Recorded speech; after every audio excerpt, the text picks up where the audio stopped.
a semana termina com dois assuntos que eu julgo muito importantes, até para a sua reflexão. Nós vamos abordar trechos desses assuntos que têm a ver com produzir comida e risco de reduzir a produção de comida em todo o mundo.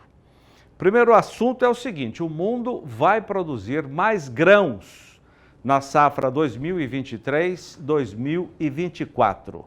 A estimativa divulgada ontem é do Conselho Internacional de Grãos, um fórum não governamental de discussões que reúne integrantes da cadeia internacional de alimentos.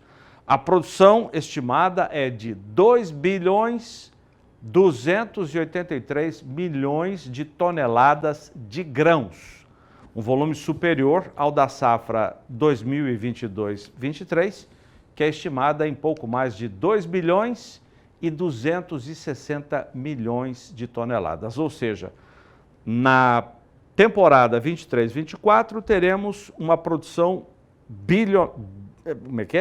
em bilhões maior do que a da temporada 22-23. Porém, vem a sequência. Os estoques ao fim da temporada 2023-24 devem ficar em 580 milhões de toneladas. Parece muito.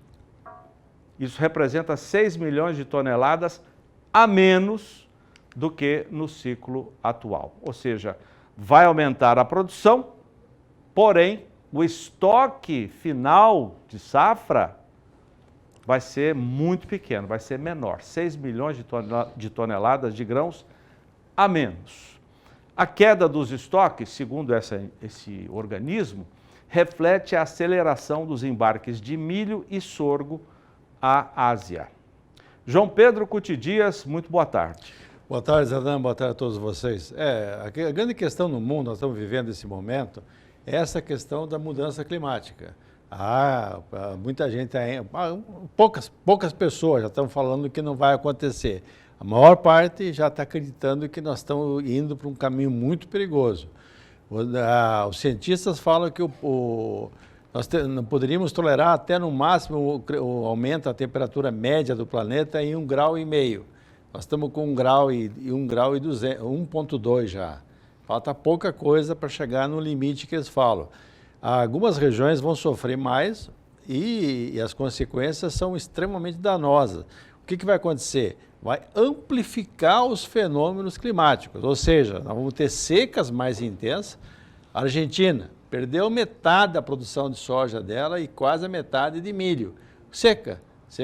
Mas é o La Niña. Tudo bem, é questão que esses fenômenos estão se amplificando. Tem sobre isso que você está falando, o segundo assunto que eu selecionei. Eu disse que a semana termina com esses assuntos importantes para a nossa reflexão. Nossa aqui e sua que está em casa também. Vamos resumir aqui uma notícia da revista Forbes. De acordo com a publicação da revista, as safras de cereais e oleaginosas em toda a Ásia devem enfrentar clima quente e seco. Os meteorologistas esperam que o padrão climático El Niño se desenvolva na segunda metade do ano, no segundo semestre deste ano, ameaçando a oferta e alimentando as preocupações com a inflação de alimentos. A revista diz ainda que a expectativa é a de que grandes áreas de terras agrícolas na Austrália, Sudeste Asiático e Índia enfrentem temperaturas mais altas, enquanto algumas regiões de cultivo nas Américas do Norte e do Sul provavelmente terão um clima mais favorável às colheitas, pois há mais de 50% de chance de ocorrência do fenômeno El Niño, disseram os meteorologistas. A ameaça do tempo seco à produção de alimentos na Ásia vem depois de os preços de grãos e de óleo comestível atingirem máximas históricas em 2022, quando a guerra Rússia e Ucrânia e a Covid-19 interromperam o abastecimento mundial, João Pedro. Você tem duas questões. Uma questão política, que é a guerra, e infelizmente a guerra continua. A Ucrânia é um grande exportador de grãos lá na Europa. ela tem, inclusive a própria China estava fazendo um esforço para ampliar a produção de grãos lá para atender o seu mercado. Mas a grande questão é que os grãos, como o arroz, como o trigo, como o milho, como esses grãos, a preocupação é o impacto que essa temperatura e a questão da diminuição, da possível diminuição das chuvas vão ocorrer. Nós estamos vivendo um momento, aqui no Brasil, por exemplo, se você olhar a produção de milho nossa, nós dependemos desses 2 meses para frente. Ou seja, já está atrapalhado o plantio agora em muitas regiões, Mato Grosso do Sul, Paraná, excesso de chuva atrapalhando o plantio. Mas o problema maior vai ser quando esse milho começar o momento de reprodução dele, embonecar. Aí tem que ter água. Como é que vai ser?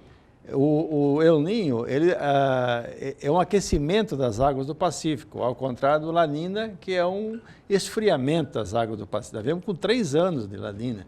Então, o sul do Brasil sofreu muito nesses 3 anos aí, em função das secas.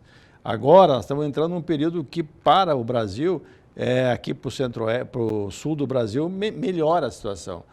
A grande questão também, Zé, é que o mundo tem que frear esse aquecimento e, pelo jeito, não está conseguindo. Se você olhar qualquer gráfico, você vê uma constante, uma elevação. Esse crescer 1,2 é um volume...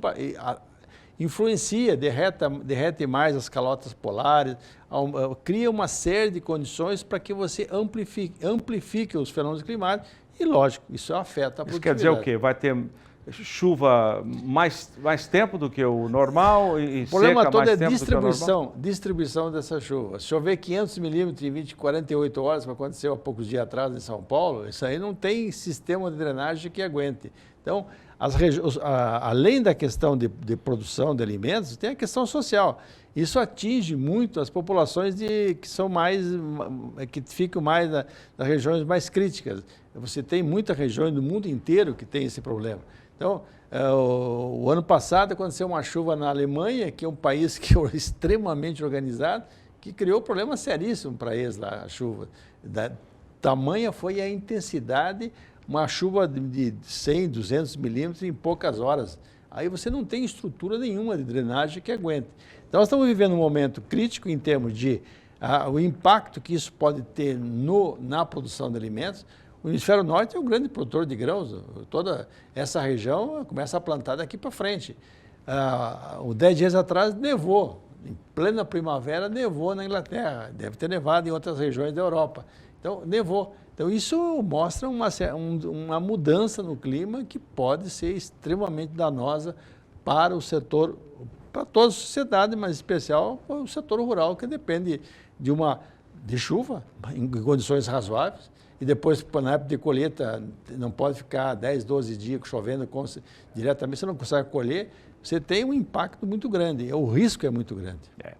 E isso impacta, vamos falar no mundo, no bolso das pessoas. A inflação, que já foi grande agora com pandemia e guerra, tem um risco de se agravar. Se você faltar produto, é a lei da oferta e procura, consequentemente. E aí começa a criar aquelas figuras complicadas. Alguns países proibindo a exportação, criando tarifas, como o caso da Argentina. Isso atrapalha todo o fornecimento global. Ou seja, tem muitos países que dependem de produto que vai ser importado. O Brasil tem, graças a Deus, nós temos aumentado a produção e o setor empresarial brasileiro e os governos até agora não fizeram nenhuma dessas malandragens de tentar segurar, de proibir exportação, de criar tarifa e tal. Agora, é uma dúvida, qual vai ser o comportamento daqui para frente de todo o planeta, ou seja, se faltar alimentos, até que ponto os países vão permitir que seja exportado para outros que estão precisando. Enquanto isso, o produtor brasileiro, como vai planejar o seu trabalho diante de especulações como essas, João Pedro? Olha, por exemplo, no sul do Brasil, o pessoal vai ter que plantar tudo que é área possível, porque não colheram soja. Então, eles precisam de renda. O ano passado aconteceu esse mesmo problema no sul, principalmente Rio Grande do Sul, Santa Catarina, que são estados que... O Rio Grande do Sul é um estado que produz bastante grãos. O que eles fizeram? Foram firmes em outros grãos, trigo, cevada, canola. E vai acontecer a mesma coisa esse ano. E lá, desculpa te cortar, João, Rio Grande do Sul investe muito numa ferramenta para evitar perdas, que é a irrigação, né? Isso no arroz, né? Alguma coisa em termos de milho, mas ainda é pequena, porque você tem que fazer... Agora no Sul está todo mundo preocupado em facilitar o processo de acumulação de água, de não exigir muita... A licença ambiental, lógico, vai ter que ser feita, mas mostrando um bom senso quando é água acumulada, água de chuva, que chove... O sul do Brasil é ao contrário do centro-oeste. O Brasil chove mais no período de inverno. O centro-oeste é seco. Então, se nós quisermos fazer represamento para abastecimento de irrigação, nós temos que fazer na época de verão. Acumular essas águas que estão vindo agora e para usar no período seco. Trigo no Cerrado, por exemplo, é uma cultura que tem um potencial muito grande, desde que haja irrigação, desde que tenha. Mas a irrigação não é só a água, tem a questão de custo, energia. Esse é um fator limitante também. Se tu for fazer com motores a diesel, o custo sobe muito. Fica uma energia, o custo de produção fica alto. Aí era o caso de hoje está começando a formação de pequenas unidades com placa fotovoltaica. Está começando a fazer, mas ainda não é para grande escala, para áreas menores, que estão usando como fonte de energia. A irrigação, com certeza, é uma questão de segurança alimentar. Quanto mais nós tiver condições de investir nisso, é importante para ter segurança de ter produção. Eu te interrompi falando da irrigação, você dizia que o produtor vai tocar o barco. Rio Grande do Sul, Santa Catarina vão ter que produzir mais. As outras regiões... Também, onde for possível, né? Se você olhar a segunda safra de milho no Brasil, a expectativa é colher 95 milhões de toneladas. É quase 4 vezes maior, próximo de 4 vezes maior a safra de verão. Então, o milho, nós dependemos umbilicalmente desse período agora, que é antes chamada de safrinha. Agora não é mais safrinha, agora é o safrão. Porque ela 3/4 da produção brasileira está no período pós-soja. E a semana também termina, já que nós estamos fazendo um pequeno balanço aqui, com uma informação hoje bastante divulgada, a de que Mato Grosso, sozinho, produz mais soja do que a grande produção da Argentina.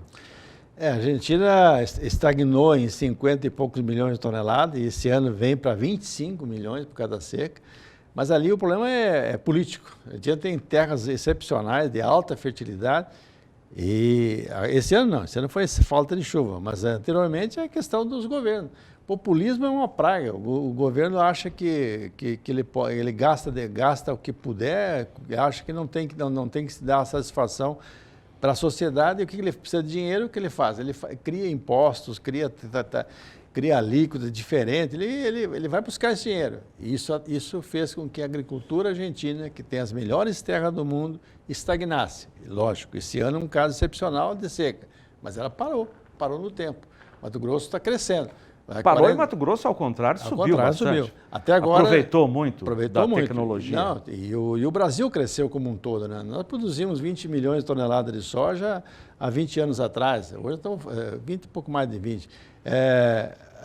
Hoje nós estamos produzindo 152 milhões. Liderando o ranking mundial. E a mesma coisa é milho.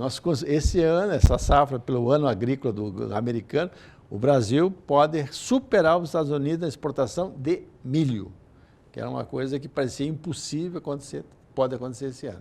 O Brasil exportar mais de 50 milhões de toneladas de milho. João Pedro Cuti Dias, obrigado, João Pedro. Bom final de semana junto às crias em São Gabriel do Oeste. Acho que a chuva não vai deixar. De novo, João? Não, a estrada está muito ruim. Está difícil chegar. Não é só mas as crias estão comendo bem. O pasto está bom tem, lá. Né? O pasto tem. Inclusive, um fator que vai atrapalhar também é a questão de abate de bovinos. Tem muito caminhão com dificuldade de acesso às fazendas, dificuldade, atolado, quebrado. Esses últimos dias, as estradas de chão estão passando por um período extremamente crítico.